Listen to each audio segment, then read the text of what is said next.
ಇನ್ನು ಸಮೀಕ್ಷೆ ಪೊಲಿಟಿಕ್ಸ್ ರಾಜ್ಯದಲ್ಲಿ ಇನ್ನೂ ಕೂಡ ನಿಂತ ಇಲ್ಲ. ಅತ್ತ ಕಾಂಗ್ರೆಸ್ ವಿರುದ್ಧ ಬಿಜೆಪಿ ಸಹಜವಾಗಿ ಆರೋಪಗಳ ಸುರಿಮಳೆಯನ್ನೇ ಗೈತಾ ಇದೆ. ಇವತ್ತಿನಿಂದ ಬೆಂಗಳೂರಿನಲ್ಲಿ ಸಮೀಕ್ಷೆ ಆರಂಭವಾಗಿದ್ದರೂ ಕೂಡ ಬಿಜೆಪಿ ನಾಯಕರು ಮಾತ್ರ ಸಾಕಷ್ಟು ಅನುಮಾನಗಳನ್ನು ಈಗಾಗಲೇ ಕೇಳ್ತಾ ಇದ್ದಾರೆ, ಅನುಮಾನಗಳನ್ನು ವ್ಯಕ್ತಪಡಿಸ್ತಾ ಇದ್ದಾರೆ. ಯಾಕೆಂದರೆ ಈ ಸಮೀಕ್ಷೆಯಿಂದ ಸಂಪೂರ್ಣವಂತ ಮಾಹಿತಿ ಸಿಗತ್ತಾ ಅನ್ನುವಂಥದ್ದನ್ನು ಪ್ರಶ್ನೆ ಮಾಡ್ತಾ ಇರುವಂಥ ಬಿಜೆಪಿ ನಾಯಕರು ಇದರ ಜೊತೆಗೆ ಈಗಾಗಲೇ ಕೇಂದ್ರ ಸರ್ಕಾರವೇ ಜಾತಿ ಗಣತಿ ಮಾಡ್ತಾ ಇರುವಂಥ ಸಂದರ್ಭದಲ್ಲಿ ಈಗ ಮತ್ತೆ ಯಾಕೆ ಇಂಥ ಗಣತಿ ಬೇಕಿತ್ತು ಅನ್ನುವಂಥ ಪ್ರಶ್ನೆಯನ್ನು ಮತ್ತೆ ಕೇಳ್ತಿದ್ದಾರೆ.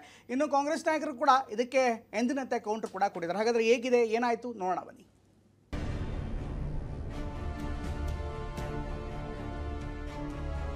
ಹಿಂದೂಗಳನ್ನ ಕನ್ವರ್ಟ್ ಮಾಡಲಿಕ್ಕೆ ಪ್ರೋತ್ಸಾಹ ಮಾಡುವ ರೀತಿಯಲ್ಲಿ ಜನಗಣತಿ ಇದೆ. ಬಿಜೆಪಿ ನಾಯಕರೇ ಮತಾಂತರ ಆಗಿದ್ದಾರೆ. ಹಿಂದುಳಿದ ವರ್ಗಗಳಿಗೆ ರಿಸರ್ವೇಶನ್ಗೆ ಅವರು ವಿರೋಧ ಮಾಡ್ತಾ ಇದ್ದಾರೆ. ಸರ್ವೆ ಅಂತ ಹೇಳ್ಬಿಟ್ಟು ಜಾತಿ ಗಣತಿ ಮಾಡ್ತಾರಾ? ಜಾತಿ ಸಮೀಕ್ಷೆಯಲ್ಲಿ ಭಾಗವಹಿಸೋದಿಲ್ಲ, ಇದನ್ನ ನಾನಂತೂ ಬಹಿಷ್ಕಾರ ಮಾಡ್ತಾ ಇದ್ದೆ. ಯಾಕೆ ನಿಮ್ ನಂಬರ್ ಕಡಿಮೆ ಬರುತ್ತೆ ಅಂತ ಆತಂಕನ ತೇಜಸ್ವಿ ಸೂರ್ಯ ಅವರೇ? ಜಾತಿ ಸಮೀಕ್ಷೆ ಶುರುವಾದ ದಿನದಿಂದ ರಾಜಕೀಯ ಪಡಸಾಲೆಯಲ್ಲಿನ ವಾಗ್ಯುದ್ಧ ಜೋರಾಗಿದೆ. ಜಾತಿ ಸಮೀಕ್ಷೆಗೆ ಬಿಜೆಪಿ ನಾಯಕರು ಹಲವು ಅನುಮಾನ ಹೊರಹಾಕ್ತಿದ್ದಾರೆ. ಈ ಪೈಕಿ ಮತಾಂತರ ಮಾಡ್ತಿರೋ ಆರೋಪ ಕೂಡ ಒಂದು. ಇತ್ತೀಚೆಗೆ ಮಾತನಾಡಿದ್ದ ಕೇಂದ್ರ ಸಚಿವ ಪ್ರಹ್ಲಾದ್ ಜೋಶಿ ಕೂಡ ಇಂತಹದ್ದೊಂದು ಗುಮಾನಿ ಬಗ್ಗೆ ಮಾತನಾಡಿದ್ರು. ಇದಕ್ಕೆ ಸಚಿವ ಪ್ರಿಯಾಂಕ್ ಖರ್ಗೆ ತಿರುಗೇಟು ಕೊಟ್ಟಿದ್ದು ಬಿಜೆಪಿಯವರೇ ಕನ್ವರ್ಟ್ ಆಗಿರೋದಾಗಿ ಕಿಡಿಕಾರಿದ್ದಾರೆ.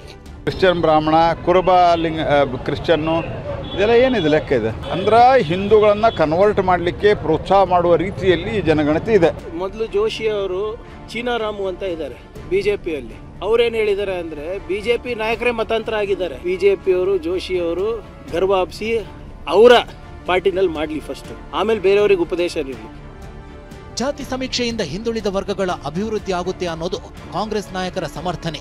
ಇವತ್ತು ಕೂಡ ಸಚಿವ ಕೃಷ್ಣ ಬೈರೇಗೌಡ ಈ ಸಮೀಕ್ಷೆಯಿಂದ ಹಿಂದುಳಿದ ಸಮುದಾಯಗಳ ಮೀಸಲಾತಿಗೆ ಸಹಕಾರಿಯಾಗುತ್ತೆ, ಈ ಕಾರಣಕ್ಕೆ ಬಿಜೆಪಿಗರು ವಿರೋಧ ಮಾಡ್ತಿದ್ದಾರೆ ಎಂದು ಆರೋಪಿಸಿದ್ರು. ಇದಕ್ಕೆ ಶಾಸಕ ಅಶ್ವಥ್ ನಾರಾಯಣ್ ಮೀಸಲಾತಿ ಕೊಡೋಕೆ ಆಗುತ್ತಾ ಅಂತ ಪ್ರಶ್ನಿಸಿದ್ರು. ಇವತ್ತು ಬಿಜೆಪಿಯವರು ಕೆಲವರು ಟೀಕೆ ಮಾಡ್ತಾರೆ. ಅವ್ರದ್ದು ಉದ್ದೇಶ ಏನಂದ್ರೆ ಹಿಂದುಳಿದ ವರ್ಗಗಳು ರಿಸರ್ವೇಶನ್ ಕೊಡಬೇಕಾದ್ರೆ ಸಮೀಕ್ಷೆ ಆಗಲೇಬೇಕು ಅಂತ ಸುಪ್ರೀಂ ಕೋರ್ಟ್ ಡೈರೆಕ್ಷನ್ ಇದೆ. ಬಿಜೆಪಿಯವರು ವಿರೋಧ ಮಾಡ್ತಾ ಇರೋದು ಸಮೀಕ್ಷೆಗೆ ಅಲ್ಲ, ಹಿಂದುಳಿದ ವರ್ಗಗಳಿಗೆ ರಿಸರ್ವೇಶನ್ಗೆ ಅವರು ವಿರೋಧ ಮಾಡ್ತಾ ಇದ್ದಾರೆ. ಸರ್ವೆ ಅಂತಾರೆ. ಸರ್ವೆ ಅಂತ ಹೇಳ್ಬಿಟ್ಟು ಜಾತಿ ಗಣತಿ ಮಾಡ್ತಾರಾ? ಸರ್ವೆನಲ್ಲಿ ಇವ್ರಿಗೆ ಯಾವಾಗ ಜಾತಿ ಗಣತಿ ಮಾಡುವಂತ ಅಧಿಕಾರ ಇಲ್ಲ, ಮಾಡ್ತಾ ಇದ್ದಾರೆ. ಅದನ್ನು ಎಂಪಿರಿಕಲ್ ಡೇಟಾ ಅಂತ ಕರೆಯಕ್ಕಾಗ್ತದ? ಅದ್ರ ಮೇಲೆ ರಿಸರ್ವೇಶನ್ ಕೊಡಕ್ಕಾಗತ್ತಾ? ಈ ನಡುವೆ ಸಮೀಕ್ಷೆಗೆ ಬಹಿಷ್ಕಾರ ಹಾಕೋದಾಗಿ ಹೇಳಿದ ಸಂಸದ ತೇಜಸ್ವಿ ಸೂರ್ಯಗೆ ಶಾಸಕ ಪ್ರದೀಪ್ ಈಶ್ವರ್ ತಿರುಗೇಟು ಕೊಟ್ಟಿದ್ದಾರೆ. ನಿಮ್ಮ ಸಂಖ್ಯೆ ಕಡಿಮೆ ಬರುವ ಭಯಾನಾ ಅಂತ ಪ್ರಶ್ನಿಸಿದ್ದಾರೆ. ಈ ಎಲ್ಲಾ ಒಂದು ದೃಷ್ಟಿಯಲ್ಲಿ ನಾನಂತೂ ಈ ಜಾತಿ ಸಮೀಕ್ಷೆಯಲ್ಲಿ ಭಾಗವಹಿಸೋದಿಲ್ಲ, ಇದನ್ನ ನಾನಂತೂ ಬಹಿಷ್ಕಾರ ಮಾಡ್ತಾ ಇದ್ದೀನಿ. ನಾನು ಬಹಿಷ್ಕಾರ ಹಾಕ್ತಾ ಇದ್ದೀನಿ, ತಾವೆಲ್ಲರೂ ಬಹಿಷ್ಕಾರ ಹಾಕಬೇಕು ಅಂತ ಹೇಳಿ ರಾಜ್ಯದ ಪ್ರಜ್ಞಾವಂತ ನಾಗರಿಕರಲ್ಲಿ ನಾನು ಮನವಿ ಮಾಡ್ತಾ ಇದ್ದೀನಿ. ಯಾಕೆ ನಿಮ್ ನಂಬರ್ ಕಡಿಮೆ ಬರುತ್ತೆ ಅಂತ ಆತಂಕನ ತೇಜಸ್ವಿ ಸೂರ್ಯ ಅವರೇ? ಕೆಲವ್ರು ಏನ್ ಮಾಡಿದ್ರು ಅಂದ್ರೆ ಸರ್ ಅವ್ರ ನಂಬರ್ಸ್ ನ ಅಷ್ಟು ಇಷ್ಟು ಅಂತ ಪ್ರೆಸೆಂಟ್ ಮಾಡಿದ್ರು. ಈಗ ಕೆಲವರಿಗೆ ಭಯ ಬಂದಿದೆ, ಆ ನಂಬರ್ಸ್ ನಿಜ ಗೊತ್ತಾಗ್ಬಿಟ್ರೆ ಏನಾಗುತ್ತೆ. ಇಷ್ಟೇ ಅಲ್ಲ, ಲಿಂಗಾಯತರ ನಡುವಿನ ಧರ್ಮದ ಕಾಲಂ ವಿಚಾರವು ಚರ್ಚೆಯಲ್ಲಿದೆ. ನಾಳೆ ಅರಮನೆ ಮೈದಾನದಲ್ಲಿ ಬಸವ ಸಂಸ್ಕೃತಿ ಅಭಿಯಾನದ ಸಮಾರೋಪ ನಡೆಯಲಿದೆ. ಈ ಕಾರ್ಯಕ್ರಮದಲ್ಲಿ ಸಿಎಂ ಭಾಗವಹಿಸಬಾರದು ಅಂತ ಎಚ್ಚರಿಕೆ ಕೊಟ್ಟಿದ್ದಾರೆ. ಜೊತೆಗೆ ಜಾತಿಗಣತಿ ವಿಚಾರದಲ್ಲಿ ಸರ್ಕಾರದ ವಿರುದ್ಧ ಕಿಡಿಕಾರಿದ್ದಾರೆ.